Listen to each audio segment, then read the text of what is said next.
church way long time ago. An example. So I actually had just had my youngest son, and my husband at the time was like nowhere to be found. And I'm not knocking him. I'm not saying anything bad about him. I'm just stating facts.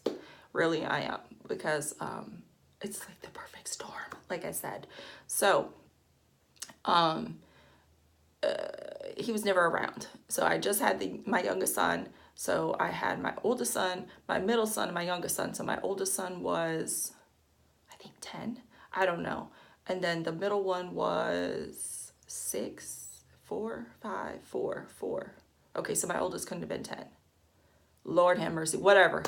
They were all kind of young. Anyways, and I had the youngest, and there was a guy at the church. And like I said, this is not the church now, not the former church. Church is way long ago. That he wasn't hitting on me or anything like that. So I just want to make that clear. He was just like there for me emotionally, like whatever I needed, like he was there. Like, you know, like if we had a church function, you know, and I'm sitting here struggling with 3 kids and no one's around to help me. And he's like, oh, here, let me help you carry the baby. Here, let me do this for you. You know, and he became close. Well, I'm not going to say that. Cause that might tell people who it is. I don't know. Anyways. But I mean, he was a good, decent person. Was he married? He was married too. Yeah, he was a good, decent person. And it, like I said, he was just there, like emotionally, like we could talk. Like, not did we call on the phone and talk? Not like that. Like if we were at church, we talk, and like anytime we were at church, like he was there, like to help. You know, get the kids out the car, get you know whatever. Whenever there was a church function, like he was there to help me with the kids. You know, bring them food, bring me food, whatever. Like he was just there. You know, like that. So that very much attracted me to him. Very much. Did I want to have sex with him? No. But could it have at a point probably gotten there? I mean, I can't say, because I mean, it was like an emotional thing. Like he was there for me, you know, to help me doing things that my husband at the time was not there, you know. So are women tempted? Heck yeah, they're tempted. And then another example was a guy at work a long time ago. These are long time ago examples. Kind of, I think towards the first few years, first 1 or 2 years I was married, I was at this job, huge corporation downtown, and there was a guy. He was one of the, was he a CEO, CFO? I don't know, whatever. He was one of the VPs of the company. I know that he was finance VP guy, and he would like. He was married too. He would like take everybody out just to take me out, you know, because I wasn't just going to go out with him by myself, you know.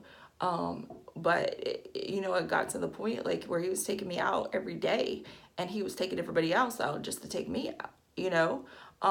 So how does that make me feel? That makes me feel fabulous. What? That this man's going to pay for all these people just so he can spend some time with me when my husband at the time doesn't want to? Oh my God, I've gone over time. Dang it, I'm gonna have to redo this video. I just noticed that, sorry. I'm obviously talking too much. Sorry. I had to keep it under a certain amount of time. Anyways, obviously it's a good topic. I'll just have to break it up. But so I mean, how does that make me feel emotionally? It makes me feel really darn good about myself, because when I come home and my husband doesn't care to be with me, you know, my personal feeling at the time, and this guy at work is willing to take all these people out just so he can spend 1 hour with me every day, that's pretty darn freaking awesome. So it got to the point where, well, the company, whatever, filed bankruptcy. They moved a lot of people to Texas, and he was one of the people that moved. So, I mean, we were friends.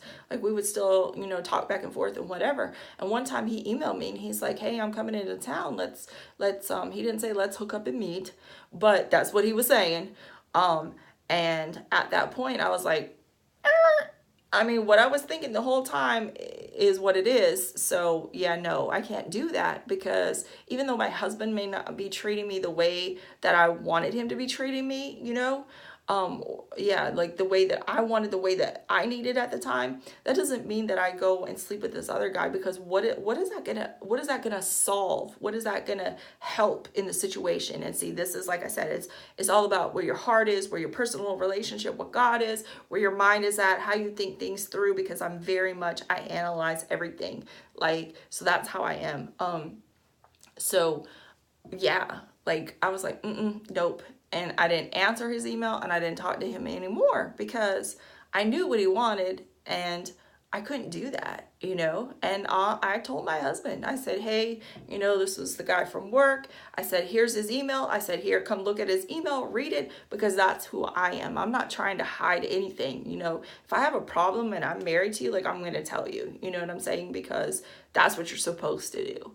So I showed it to him. So was that a huge temptation? Heck yeah, because the boy was fine. What? He was, I mean, sorry, I don't know how to say it like that. That was wrong. The man was pretty. He was a pretty boy. He was pretty. Yeah. And I mean, he was doing things that made me feel good, you know? So are women tempted? Heck yeah. Heck yeah.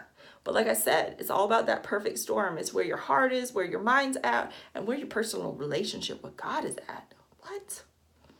So, yeah, I don't know how to end this really. Warning, men be aware. What? Women are trampy, trashy, manipulative, sneaky, conniving, deceiving, you name it, women are. Be careful because it's a trap that the enemy is using them for to set you up. It's totally not worth it. If you could see what will happen in the end, it's totally, totally not worth it for that, what, few seconds of pleasure? I don't know, whatever, few minutes of pleasure, whatever. It's totally not worth it because go home to your wife and get it from her. You know what I'm saying? Like, work things out with her. Mary's opinion. Women, what? It's not worth it. If your husband is not giving you the emotional needs, because generally that's what it is. Men are kind of visual sexual. Women are emotional, you know, whatever. So if they're not, you know, meeting those needs, don't start with that emotional affair, so to speak, with another man. And I know it's easy to sit here and say all this stuff because, you know, I like felt I didn't fall like into the trap where I like actually did it. But the enemy was starting that trap with me, you know, in two different occasions, you know, and when I like fully realized it and was like, okay, this is really wrong, I got to cut this off, I did, you know, before I actually did anything, you know. So women, beware. What? Because men will say whatever they want to say, do whatever they want to do, and to meet your emotional needs, especially men at work. What? They will sit there and talk to you and talk to you and talk to you and talk to you and befriend you, and then ultimately you guys are going to end up having sex. Like, seriously, you would, you know. So yeah, be careful, men. I'm not gonna say men are conniving, deceitful, underhanded. I don't think so. I think men are pretty darn straightforward for the most part. You know, but they can be, no, it's not conniving. I don't know what you would call that when they, you know, they know what a woman wants and they try and give the woman what they want so they can ultimately get what they want. I don't know how else to put it but that way. So men beware, women beware. I don't know. I think men have to be more aware than women actually, because women are something, you know. So yeah, just be careful, you know. And like I said, I pre-warned you. I think this is nothing but the truth. I don't think I said anything, you know, wrong. I just said the truth, you know. And I think if the church would wake up, the church needs to wake up, period. But if they would just wake up and start talking about sex, you know, then it could help alleviate a lot of issues. You know, it could help a 15-year-old to know that, hey, just because you love someone doesn't mean you have sex with them. You know, it's about, it is pleasurable, but it's, God has made it pleasurable to be contained in a marriage between one man and one woman, you know. So I think that would help a lot. Could be wrong, who knows, but hey, let's give it a shot, church. Hello, okay? All right, I think I'm done. Today's Friday. We made it throughout the week. Thank God yesterday was a crappy day for me. What? So hopefully today will be better. I don't know. I just got to believe God has my back. I got to believe that if I continue to do the right thing and I was going to say the upstanding right thing, whatever, that God's got my back. So yeah, enough said there. I hope y'all got